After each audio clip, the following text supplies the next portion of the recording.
Good morning and welcome to the 28th annual exhibit of Hydrogen Fuel Cell Europe. We have been here for a long time talking about developments.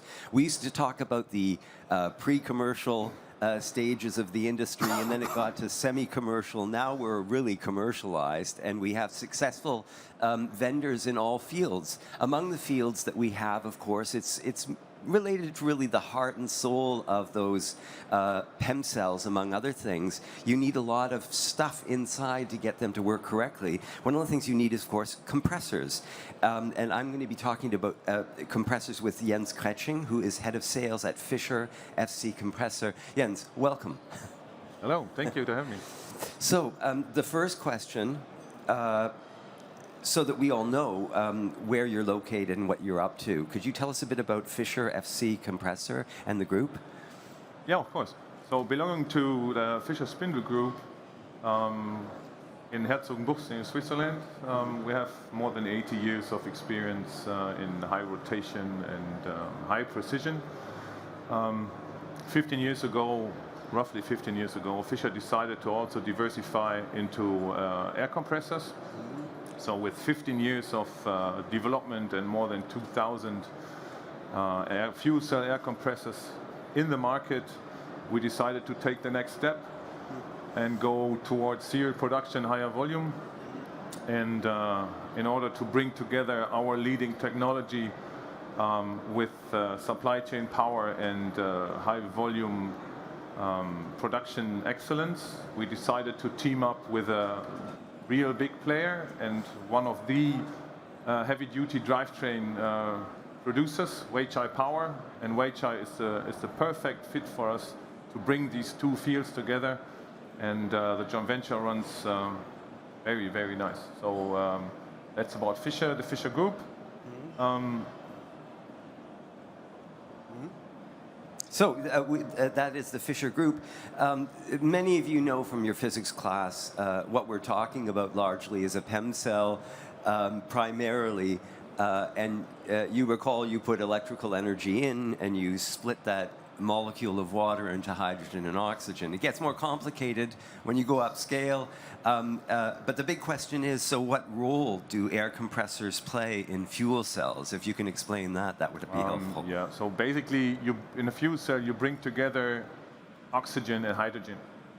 And for the cathode airflow, you need a very precise airflow, and you need a compressor which is compact, which is precise and very efficient. Also, the compressor represents the biggest parasitic load within the fuel cell system.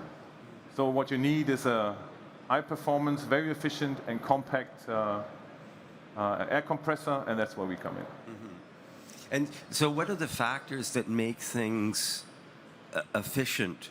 I suppose another way of asking this is what separates, because compressors are a fundamental part of all of these fuel cells, what separates your technology from other competitive technologies in the compressor department for fuel cells? Yeah, well, first of all, our bearing technology. So other than most of our competitors, we do not work with a foil bearing. We have a herringbone bearing, which is an air bearing, so we don't need a foil, and so accordingly we don't need to extract air from the airstream that goes into the fuel cell to cool our bearing. Our bearing is self-cooling. It runs in an air film and has no contact whatsoever, so basically the bearing itself could run forever. And that means we can push 100% of the air very efficiently into the fuel cell. Yeah, also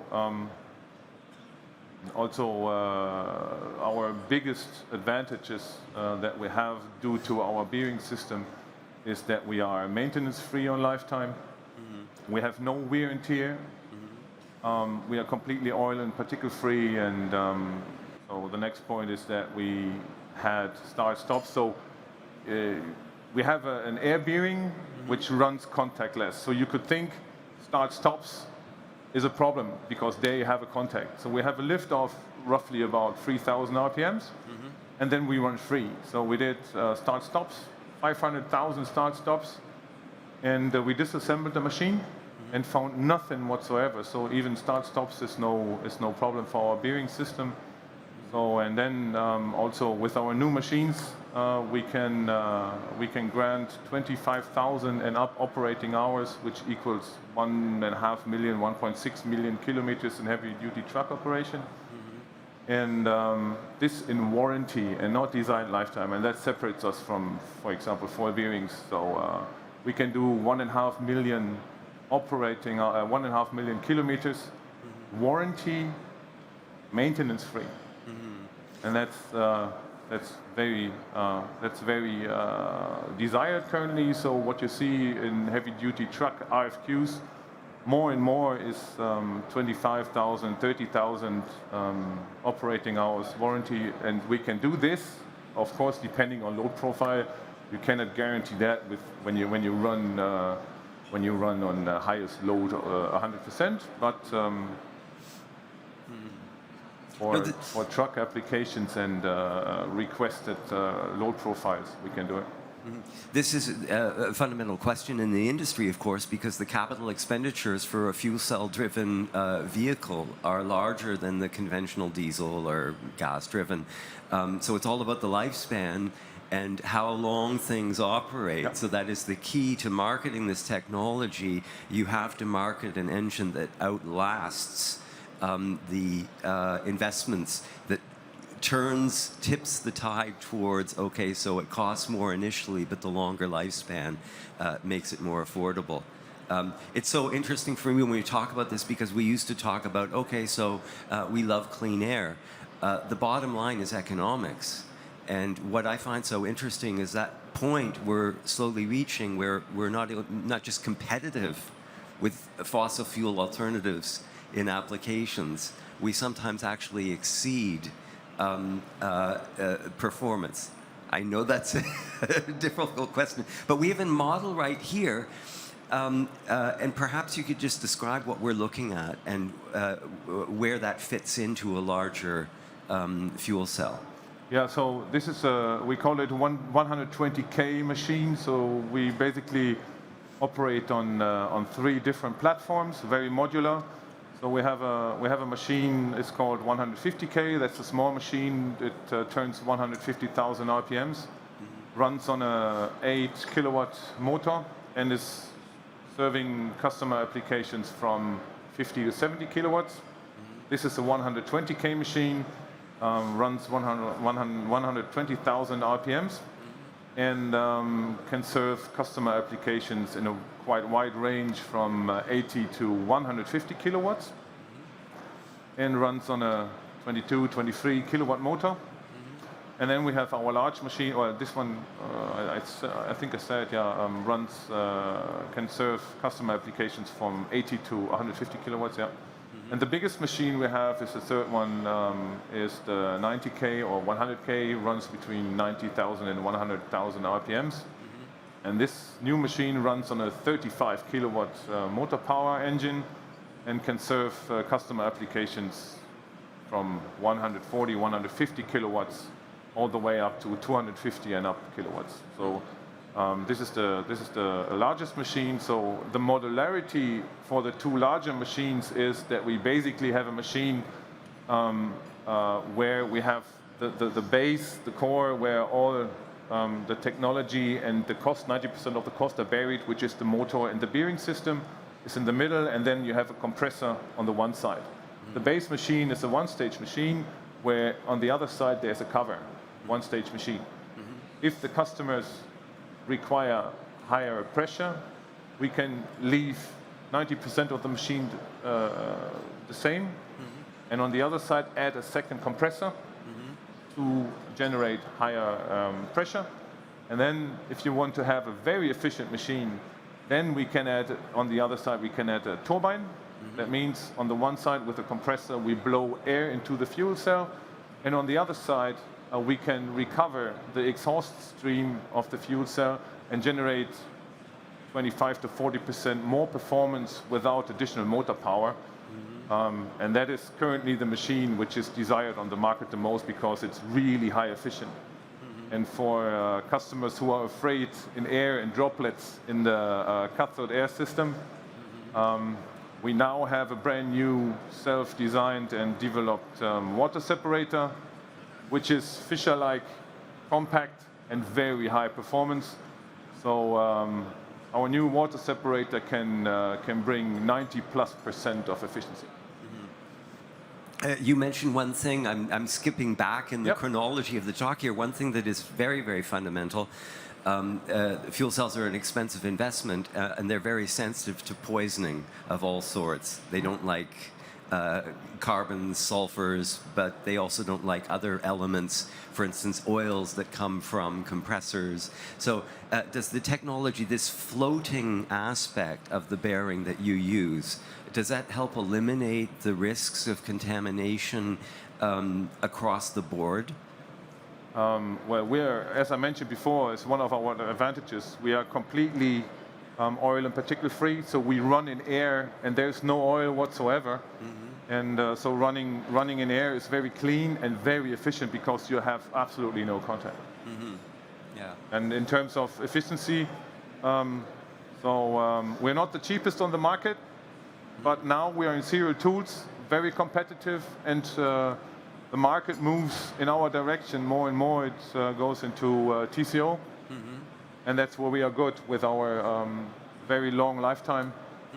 So TCO value is really good with the new machines. Well, certainly the purity issue, which I've encountered before, is super important for the lifespan of a fuel cell. There's a Russian expression, "Skupoy platit dvazhdy," and it means those cheap people pay twice. The initial investment can pay off long term. Yeah, of course. The point is what you want. Yeah. We have, for example, we have Europe and North America focusing on TCO more and more. What separates from the market is China. China is very subsidy driven. So if you have a fuel cell truck or bus, subsidies are paid as soon as you reach 30,000 kilometers. That means everything is focused on piece price. You have to be cheap, cheap, cheap. After 30,000 kilometers, the diesel truck is cheaper. So that has the consequence that after 30,000 kilometers, the fuel cell truck will be put on the side, and everybody runs back on diesel. So it's very subsidy influenced, and that separates really from the rest of the world, which is focusing more and more, and especially in heavy-duty truck, where everything comes down to cost per kilometer or cost per mile. Sure. It's really deviating from the market. But that's China. Yeah. You mentioned the market, and that is, of course, the next question. Let's talk about the midterm, short term, the next 5 years. Where do you see the market for your product and for fuel cells in general? Currently we see that heavy-duty trucks, rail, bus, and marine are storming the market. Okay. We see a clear trend towards larger fuel cell systems, 150 kilowatts and up. And that development is very clear. Also, we see a very strong focus on TCO. I mentioned before. So other than China, currently might change. Everything focuses on TCO, and that's really an advantage for us. And we're in serial tools now. We have our new compressors, our new inverters, and the water separators presented on the Hannovermesse here at the first time. And since yesterday, all the new data are on our website. We're very happy to be here to present our new parts, our new modules, and we are ready for the market in serial tools, and we are ready for volume and waiting for it. Yeah, the volume is another question, and I just have to throw this in. We are expecting an explosion of demand. Look at the political circumstances and the environmental circumstances. We're hoping in this industry, of course. And this is a really important question. How fast can you scale up? What happens if demand quadruples or as tenfold in the next 5 years. What does that look like from your perspective? So in the next 5 years, we are convinced that heavy-duty trucks, bus, and marine will catch volume. So passenger cars and passenger cars OEMs, automotive OEMs are hesitating, and that's reasonable in a way. In the end, I think finally the passenger cars might be seen in fuel cells or fuel cell BEV hybrid, which is also possible, I think, about 10 to 50% of the volume. Yeah, well, we are ready for it. We are in serial tools. If there's a customer out there who wants 10,000 units in next year, we are in serial tools. We can follow. You're ready. Great. And for the longer perspective, where do you see the opportunities, and are there going to be technological innovations that you need to go through in order to service future demand? What's going to happen? Yeah, so we are very flexible, very modular. So our compressors can go into fuel cells. We are in all kind of applications. We are in heavy-duty trucks, in buses, in marine. We are in stationary applications. We are also in airplanes already, in the first airplanes. And so we have various customers, OEMs, large fuel cell manufacturers, so also globally. We also deliver into other applications than fuel cells, so heat pumps, air-conditioned systems, or cooling applications, other medium like a neon or whatever is also possible. So we are very flexible and modular. We can adjust very fast. Also with our modular system, what we do, we have the 3 different types within every platform, but we can also then, in a standard process, take the aerodynamics, so the volutes and the compressor wheel, and adapt it. So we bring our compressor map into the best possible position to have the most efficient operation of our customer systems. We do have time for one question from the audience. If there is any question, just raise your hand and I'll run over with the microphone. I certainly have another question, and it's all related to industries and how they get involved, where they jump on the bus, or did they make the bus to jump onto in the first place? And what I'm referring to is, of course, your compressor technology was around before the interest in fuel cells in the company. There's so many manufacturers here, by the way, who do stuff unrelated to fuel cells. I know companies that have been around since the 19th century, and all of a sudden you see them transition towards a business model which makes a lot of room within their corporations for servicing this, still we could call it an innovative technology, although it's established in terms of where we're headed, it still sounds like cutting edge. And the question here is often posed such, were there visionaries in your company, or were they jumping on the bus, jumping on the bandwagon? I think that is a false way to put it. The better way to put it is small, medium-sized, and large companies that are discovering that the fuel cell industry is a market for technologies for that industry, rather than expecting the fuel cell industry to reinvent the wheel. What am I talking about? To create their own compressor. Engineers sitting in the lab saying, now we have to build a compressor, right? Bipolar plates. Why is 3M, why is DuPont getting involved in that? It used to be simply an experimental department. It doesn't cost them much, and it gives them a green image. But basically, for me, this is an interesting question. At what point does a company recognize, in German, meine Fresse, oh my goodness, there's going to be a huge market here. It's environmentally clean. It is greeted by the public. There's a large acceptance for having particularly heavy-duty vehicles, delivery vehicles, buses, everything that goes in and out of the city on a daily basis.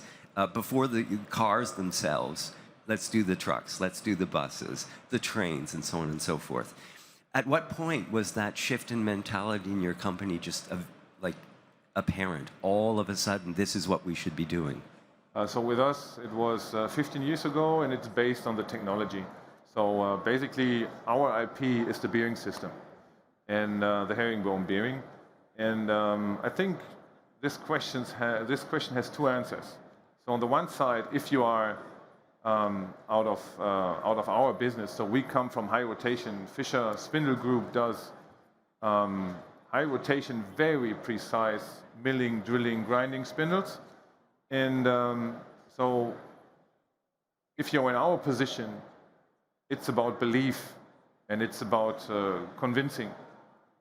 If you are in automotive business, you have a lot to lose. Yeah. So if the world turns into fuel cells and your market share is quite large in combustion engines and this fades away, you have to have an answer. So for us, it was convincing. It was belief. It was we want to go green. That's what we're about, and efficient. It fit together pretty well. We have a market-leading product, technology-wise, efficiency-wise. Now we are in serial tools, and I think Fischer can really play a role in that market. This is our approach, and the others, either they have a lot to lose, or it's a bit of both. Yeah. I like that phrase. People who don't jump on the bus now, they have a lot to lose. I've been talking to Jens Krechting, who's head of sales at Fischer FC Compressor. The booth they have is D47. I believe it's back directly in that direction. Join him at the booth to talk about more details. There's a lot of details to discuss. Thank you, Jens. I hope to see you back here next year. Thank you. For sure. Thank you.